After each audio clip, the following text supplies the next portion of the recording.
যখন কোনো দেশের জনগণ, যখন কোনো রাষ্ট্রপ্রধান, দেশের মানুষ তাকওয়ার ভিত্তিতে সমাজকে পরিচালনা করবে, তাকওয়ার ভিত্তিতে নিজের এলাকা, পরিবার সমস্ত কিছু পরিচালনা করবে, তখন আল্লাহ রাব্বুল আলামিন সেই সমাজের জন্য, সেই রাষ্ট্রের জন্য আসমান এবং জমিনের সমস্ত রকমের রহমতের দরজাগুলো খুলে দেয়। সুবহানাল্লাহ বলেন। বিসমিল্লাহির রহমানির রহিম।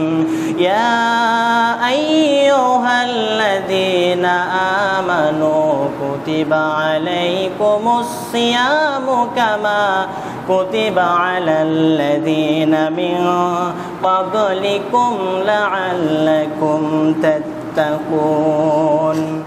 সাদাকাল্লাহুল আযীম। সকলে মিলে দরুদ ইব্রাহিম পড়ি। আল্লাহুম্মা সাল্লি আলা মুহাম্মাদ ওয়া আলা আলি মুহাম্মাদ কামা সাল্লাইতা আলা ইব্রাহিম ওয়া আলা আলি ইব্রাহিম ইন্নাকা হামিদুম মাজিদ। আল্লাহুম্মা বারিক আলা মুহাম্মাদ ওয়া আলা আলি মুহাম্মাদ কামা বারাকতা আলা ইব্রাহিম ওয়া আলা আলি ইব্রাহিম ইন্নাকা হামিদুম মাজিদ। আলহামদুলিল্লাহ, আল্লাহ তাআলার কাছে শুকরিয়া জ্ঞাপন করছে যে মহান মনিব আমাদেরকে মাহে রমাদানের রহমতের এই অংশের আজকে শেষ দিনে, অত্যন্ত গুরুত্বপূর্ণ একটি দিন, জুমার দিন, আজান হওয়ার পরপরই মসজিদে সমবেত হওয়ার সুযোগ এবং কোরআন এবং হাদিস থেকে কিছু কথা শোনার তৌফিক দান করলেন। সকলে মিলে সেই রবের প্রতি শুকরিয়া জ্ঞাপন করে বলছি আলহামদুলিল্লাহ। দরুদ আর সালাম পেশ করছি মানবতার মুক্তির দূত সাইয়্যিদুল মুরসালিন খাতামান নাবিয়্যিন রাহমাতাল লিল আলামিনের প্রতি। সকলে মিলে বলছি সাল্লাল্লাহু আলাইহি ওয়াসাল্লাম। আমাদেরকে মুত্তাকি হওয়ার অফার। এই আয়াতটি, যে আয়াতে কারিমা আমি তেলাওয়াত করেছি, এই আয়াতের শেষ অংশের মধ্যে আল্লাহ তাআলা সেই ঘোষণাটাই দিয়েছেন। আল্লাহ তাআলা পবিত্র কুরআনুল কারীমের মধ্যে বলতেছেন, ইয়া আইয়ুহাল্লাযীনা আমানু, হে ঈমানদারগণ, কুতিবা আলাইকুমুস সিয়াম, তোমাদের উপর সাওমকে ফরজ করা হয়েছে, কামা কুতিবা আলাল্লাযীনা মিন ক্বাবলিকুম লাআল্লাকুম তাত্তাকুন। শুধু তোমাদের উপরে নয়, তোমাদের পূর্ববর্তী সকল জামানার মানুষদের উপর, নবী রাসূল আম্বিয়া ইকরাম সকলের উপরে ফরজ করা হয়েছিল একটা অফার দিয়ে। সে অফারটা হচ্ছে লাআল্লাকুম তাত্তাকুন, যাতে করে তোমরা মুত্তাকি হতে পারো, খোদাভীতি হতে পারো, আল্লাহভীতি হতে পারো, পরহেজগার হতে পারো। এই আয়াতকে সামনে রেখে আয়াতের শেষ অংশ লাআল্লাকুম তাত্তাকুন, এর সাপেক্ষে যদি আমরা দেখতে চাই যে আল্লাহ রাব্বুল আলামিন আর কি ঘোষণা দিয়েছেন। আল্লাহ তাআলা সূরা আল ইমরানের মধ্যে বলেছেন, ইয়া আইয়ুহাল্লাযীনা আমানুত্তাকুল্লাহা হাক্কা তুকাতিহি ওয়া লা তামুতুন্না ইল্লা ওয়া আনতুম মুসলিমুন। ইয়া আইয়ুহাল্লাযীনা আমানু, হে ঈমানদারগণ, ইত্তাকু, তোমরা ভয় করো, তাকওয়া অবলম্বন করো। ইত্তাকুল্লাহা হাক্কা তুকাতিহি, যেভাবে তাকওয়ার হক আদায় করে তোমরা তাকওয়া অবলম্বন করো, যেভাবে তাকওয়া অবলম্বন করা উচিত, তাকওয়া অর্জন করা উচিত, ঠিক সেই পন্থাটা অবলম্বন করে তোমরা তাকওয়া অবলম্বন করো। ওয়ালা তামুতুন্না ইল্লা ওয়া আনতুম মুসলিমুন, এবং আরেকটা শর্ত দিলেন এখানে, যে তোমরা মুসলমান না হয়ে মৃত্যুবরণ করো না। আল্লাহ তাআলা বলছেন, তোমাদেরকে মুত্তাকি বানার জন্য আমি একটা অফার দিয়েছি, এই রমাদান মাসকে ফরজ করেছি। অফার দিয়ে তোমাদেরকে আমি আমার সন্নিধ্য, আমার নৈকট্য লাভের একটা সুযোগ দিচ্ছি। বান্দা, আমার দিকে ফিরে আসো, সাওম পালন করে নিজেকে গুনাহমুক্ত করো, আমার দিকে ফিরে আসো। সূরা আল ইমরানের যে আয়াতটি তেলাওয়াত করলাম, সে আয়াতের যে একটা সারমর্ম, সেটি হচ্ছে 5টি বিষয়ের উপর। তার মধ্যে 2টি হচ্ছে ইসলামী জীবন কেন্দ্রিক, একটি হচ্ছে ঈমান, একটি হচ্ছে ভ্রাতৃত্ব, আর 2টি হচ্ছে মুসলমানদের জাতীয় শক্তি, একটি হচ্ছে তাকওয়া এবং আরেকটি হচ্ছে ঐক্য। আরেকটি বিষয়, সে বিষয়টি হচ্ছে মুসলিমদের, গোটা বিশ্বের মুসলিম উম্মাহদের সামষ্টিক কল্যাণ। গোটা বিশ্বের মুসলিম উম্মাহদের সামষ্টিক কল্যাণ কিভাবে হবে? সেটা হচ্ছে প্রচার প্রসারণার মাধ্যমে। বাল্লিগু আন্নী ওয়ালাউ আয়া, প্রচার করো একটি মাত্র আয়াত হলেও। সূরা মাইদা 67 নম্বর আয়াত, ইয়া আইয়ুহার রাসূল বাল্লিগ মা উনজিলা ইলাইকা মির রাব্বিক, হে নবী, আপনার উপর আমি যা নাজিল করেছি সেটা আপনি প্রচার করুন। অর্থাৎ দাওয়াতি কাজের মাধ্যমে, তাবলীগের মাধ্যমে এটার প্রচার প্রসারণা ঘটবে। আজকের যে আলোচ্য বিষয় হবে, সে বিষয়টি হচ্ছে ইসলামের ভ্রাতৃত্বের, মুসলমানদের কেন্দ্রীয় 2টি চরিত্র, একটি হচ্ছে ঈমান আর একটি হচ্ছে ভ্রাতৃত্ব। অর্থাৎ এই তাকওয়ার উপরে আজকের মূল আলোচ্য বিষয়, লাআল্লাকুম তাত্তাকুন, যাতে করে তোমরা মুত্তাকি হতে পারো, তাকওয়াবান হতে পারো। ইত্তাকুল্লাহ, আল্লাহ তাআলাকে ভয় করো। কিভাবে ভয় করতে হবে? তাকওয়া শব্দটি ওয়াকিউন, আরবি ওয়াকিউন শব্দ থেকে উৎকলিত, অর্থাৎ আরবি ওয়াকিউন শব্দ থেকে এসেছে, যার অর্থ হচ্ছে ভয় করা, আল্লাহর আদেশ নিষেধ সমস্ত কিছু মেনে চলা, আল্লাহ তাআলা যেটাকে আদেশ দিয়েছেন সেটা মানা, হালালটা মানা, হারামটাকে বর্জন করা, ন্যায়টাকে গ্রহণ করা, অন্যায়টাকে বর্জন করা। আপনি ইনসাফের পথে থাকবেন, দুর্নীতিতে জড়াবেন না, আপনি কোরআনের পক্ষে থাকবেন, বিপক্ষে থাকবেন না।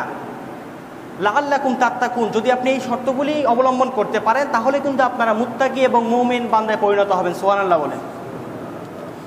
ইসলামী শরীয়তের পরিভাষায় এই তাকওয়া বলা হয় ইসলামী জীবন ব্যবস্থা অনুযায়ী, কোরআন অনুযায়ী পরিপূর্ণভাবে জীবন যাপন করা এবং যথাসাধ্য ইসলামের প্রত্যেকটি বিধান পরিপূর্ণভাবে পালন করা, নিজেকে মধ্যে গ্রহণ করা এবং মুত্তাকির সমস্ত গুণাবলীর যে মুত্তাকি হতে গেলে যে চরিত্রের অধিকারী হতে হবে সে চরিত্রের অবলম্বন করা। তাকওয়া সম্পর্কে আর কিছু ধারণা, সেটি হচ্ছে বাহ্যিক বেশভূষা, যেটা আমরা বুঝি। প্রকৃত অর্থে তাকওয়ার অর্থ হলো আল্লাহর ভয়। রাসূল করিম সাল্লাল্লাহু আলাইহি ওয়াসাল্লাম সাহাবায়ে কেরামদের সামনে যখন দাঁড়ানো অবস্থায় ছিলেন, তাকওয়ার ব্যাপারে তিনি কথা বলতে গিয়ে সাহাবীদের সামনে যখন তিনি তাকওয়ার বিষয়ে কথা বলতেছিলেন, তিনি বারবার 3টি বার একটি কথা বলেছেন। 3 বার আঙ্গুলটাকে নিজের সিনা বরাবর দিয়ে বারবার বলেছেন, আত্তাকওয়াউ হাহুনা, আত্তাকওয়াউ হাহুনা, আত্তাকওয়াউ হাহুনা। অর্থাৎ তাকওয়া হচ্ছে অন্তরের বিষয়, তাকওয়া হচ্ছে আপনার ভিতরের বিষয়। এই ভিতরের বিষয়টা প্রকাশ পাবে আপনার বাহ্যিক আচার আচরণ, আপনার বাহ্যিক কর্মকাণ্ড, আপনার বাহ্যিক লেবাস এবং আপনার বাহ্যিক চলাফেরা, কথাবার্তা, কাজকর্ম, এটির মাধ্যমে আপনার সেই তাকওয়ার গুণটা মানুষের সামনে প্রতিফলিত হবে। সম্মানিত উপস্থিতি, এ ব্যাপারে রাসূল করিম সাল্লাল্লাহু আলাইহি ওয়াসাল্লাম ইবনে মাজাহ শরীফের হাদিসের মধ্যে বলেছেন, আলা ইউনাব্বিউকুম বিখিয়ারিকুম, আমি কি তোমাদেরকে উত্তম লোকদের সম্পর্কে কিছু কথা বলবো? সাহাবায়ে কেরাম বলল, ক্বালু ইয়া রাসূলুল্লাহ, হ্যাঁ আল্লাহ রাসূল, আপনি অবশ্যই বলবেন, আপনি বলুন। ক্বালা, রাসূল করিম সাল্লাল্লাহু আলাইহি ওয়াসাল্লাম বলতেছেন, খিয়ারুকুমুল্লাযী ইযা রুউ যুকিরাল্লাহ ওয়াযকুরুল্লাহ, তোমাদের মধ্যে সেই ব্যক্তি উত্তম, তোমাদের মধ্যে সেই ব্যক্তিটাই শ্রেষ্ঠ যাকে দেখলে আল্লাহর কথা স্মরণ হয়। সুবহানাল্লাহ বলেন না। এখন আল্লাহর কথা স্মরণ কি বেনামাজিদের দিকে তাকালে স্মরণ হবে? বেনামাজি বন্ধুর দিকে তাকালে স্মরণ হবে? কোনো মতেই সম্ভব হবে না। আপনি সারা জীবন নামাজ পড়েন নাই, রোজা রাখেন নাই, ইসলামের মৌলিক বিষয়সমূহ মেনে নেন নাই, বয়স আপনার 40-50 বছর হয়ে গেছে, আপনি হজ করতে যাবেন, হজ করে আসবেন, তারপর মানুষ আপনাকে দেখে মনে করবে যে লোকটা তাকওয়াবান হয়ে গিয়েছে। এটা দেখেই কিন্তু তাকওয়ার পরিচয়টা দেওয়া যাবে না। আপনি হজ করতে গেছেন 3 লাখ 4 লাখ 5 লাখ টাকা খরচ করে, হজ করে যেমনে আপনি হজ শেষ করে বাংলাদেশের ফ্লাইটে এসে এয়ারপোর্টে নামবেন, শয়তানের যে ফাঁদ যেটা আছে, সর্বপ্রথম আপনার মনের মধ্যে শয়তান খোঁটা দেওয়া শুরু করবে। একটি বিষয়, হজ করতে গিয়েছেন, আপনি সৌদি আরবে গিয়ে আপনি জুব্বা কিনেছেন, আপনি হাজির রুমাল কিনেছেন, তারপর আবায়া যেটা কালো পরে, এই ধরনের জিনিসগুলো আপনি কিনেছেন, তসবি কিনেছেন। এই জিনিসগুলো শয়তান আপনার মনের মধ্যে খোঁটা ঠিক এভাবেই দেবে যে আরে এত টাকা খরচ করে হজ করতে আসলা, হজ করে বাংলাদেশের দেশের মধ্যে ফিরে যাচ্ছ, এলাকার মানুষ তোমাকে কিভাবে হাজি বলবে, তার একটা চরিত্র তুমি নিয়ে যাও। সেটি হচ্ছে এয়ারপোর্ট থেকে নামার পরপরই তুমি সেই সৌদি আরব থেকে নিয়ে আসা জুব্বাটা পরো, হাজির রুমালটা মাথার মধ্যে দাও, 6 মাস 1 বছর এলাকার মধ্যে এইভাবে ঘোরাফেরা করো, মানুষ তোমাকে হাজি সাহেব বলবে, নামে আগে আলহাজ বলবে, নানান রকমের কথা বলবে, মানুষ তোমাকে দেখে বলবে যে না এই লোকটা মুত্তাকি হয়ে গেছে, এই লোকটা পরহেজগার হয়ে গেছে। আসলে এটা কি পরহেজগার বা মুত্তাকির কোনো গুণাবলীর মধ্যে পড়ে? এটা মোটেও কোনো পরহেজগার বা মুত্তাকির গুণাবলীর মধ্যে পড়ে না। তাকওয়া রাসূল করিম সাল্লাল্লাহু আলাইহি ওয়াসাল্লাম দেখিয়ে দিয়ে বলেছেন, আত-তাকওয়াউ হাহুনা, তাকওয়া হচ্ছে আপনার অন্তরের বিষয়। আপনি যদি নিজের অন্তরকে পরিশুদ্ধ করতে না পারেন, নিজেকে পরিবর্তন করতে না পারেন, আপনি হজ করে আসার পরও, আপনি যাকাত দেওয়ার পরও, নামাজ পড়ার পরও, ইসলামের মৌলিক বিষয় সহ নফল ইবাদত, ফরজ ওয়াজিব সমস্ত কিছু মানার পরেও আপনার চরিত্রের মধ্যে যদি পরিবর্তন না আসে, তাহলে আপনি তা পরিপূর্ণ তাকওয়ার অধিকারী হতে পারেন নাই। হজ করে এসেছে, নামাজ পড়ে, রোজা রাখে, সমস্ত ইবাদত মেনে চলে, ইসলামের মৌলিক গুণাবলী সমস্ত কিছু মেনে চলে, আবার সুদী কারবারের সঙ্গে জড়িত আছে না এরকম? অনৈতিক কর্মকাণ্ডে, নানান রকম কর্মকাণ্ডের সঙ্গে জড়িত আছে, এরকম অহরহ আমাদের সমাজের মধ্যে দেখতে পাই। আসলে এটি কিন্তু তাকওয়ার কোনো পরিচয় নয়। তাকওয়া বাহ্যিক কোনো বেশভূষা নয়, তাকওয়া হচ্ছে আপনার অন্তরের বিষয়। আল্লাহ তাআলা এখানে বলেছেন লাআল্লাকুম তাত্তাকুন, যাতে করে তোমরা তাকওয়াবান হতে পারো, মুত্তাকি হতে পারো, খোদাভীতি অর্জন করতে পারো। সম্মানিত উপস্থিতি, তাকওয়া হচ্ছে এমন একটি মৌলিক গুণ যার উপর আজকে গোটা বিশ্বের মুসলিম উম্মাহ দাঁড়িয়ে আছে। গোটা বিশ্বের মুসলিম উম্মাহ এই তাকওয়ার মৌলিক গুণের কারণে আজকে টিকে আছে। মুসলিম উম্মাহ তাদের ঐক্যের কারণে এবং তাদের প্রতি কল্যাণ করে যাচ্ছে এই তাকওয়ার গুণের কারণে। তাকওয়ার এই গুণটির অভাবে একটি সমাজ জাহিলি সমাজে আজকে পরিণত হয়ে যাচ্ছে। মানুষের মধ্যে সৎ কোনো নেতৃত্বের যে একটা ধারক বাহক, সৎ নেতৃত্বের যে একটা স্পৃহা, সেটা তাদের মধ্যে কোনো সময় জাগ্রত হচ্ছে না।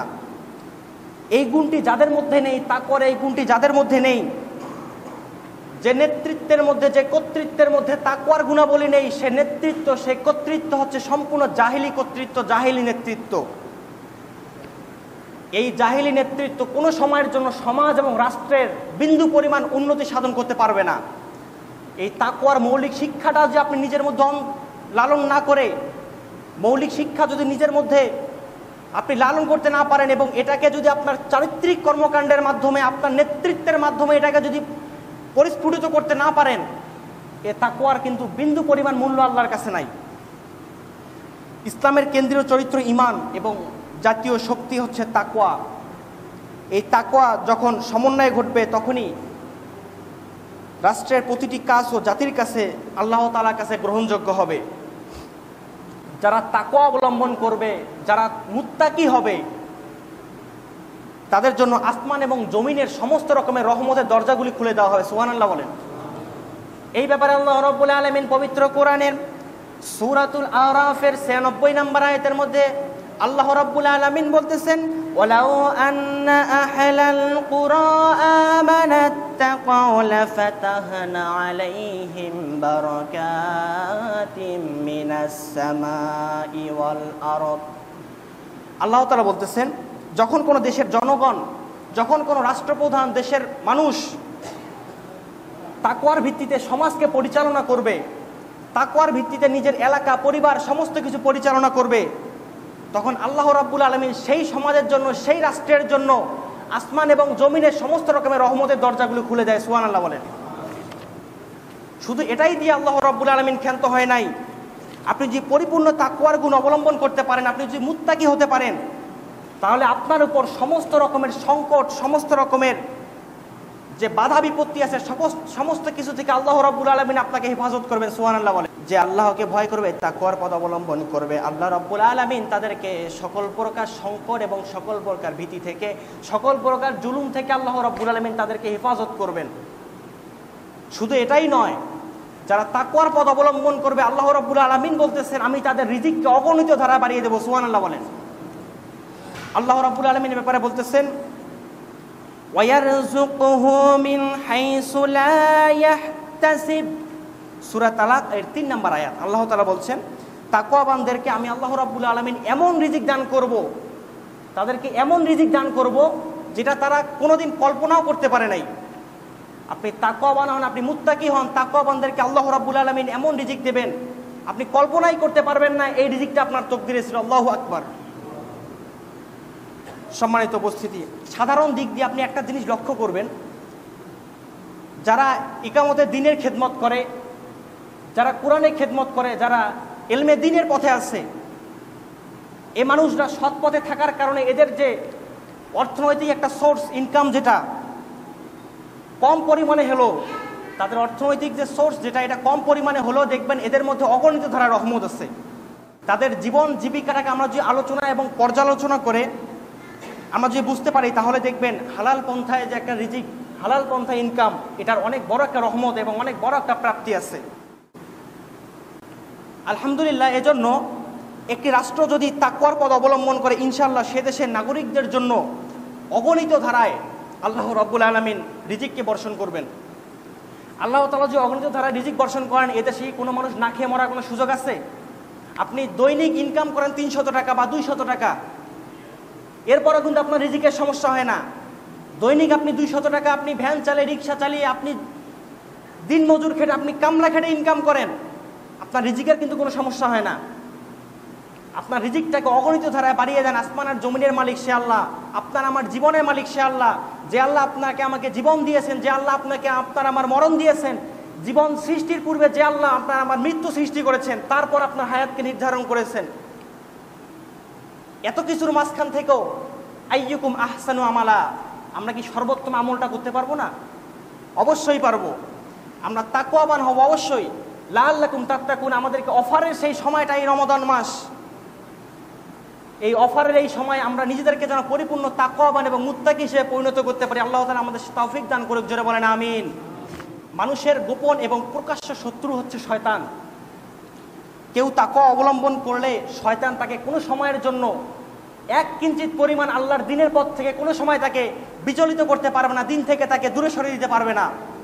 ব্যাপারে আল্লাহ রাব্বুল আলামিন সূরা আরাফ এর 201 নম্বর আয়াতের মধ্যে আল্লাহ তাআলা বলছেন, যারা তাকওয়ার পথ অবলম্বন করবে শয়তান তাদেরকে শত চেষ্টা করে ওয়াসওয়াসা দিয়ে হলেও আল্লাহর পথ থেকে বিন্দু পরিমাণ তাকে বিচলিত করতে পারবে না, আল্লাহর পথ থেকে বিরতি সরতে পারবে না।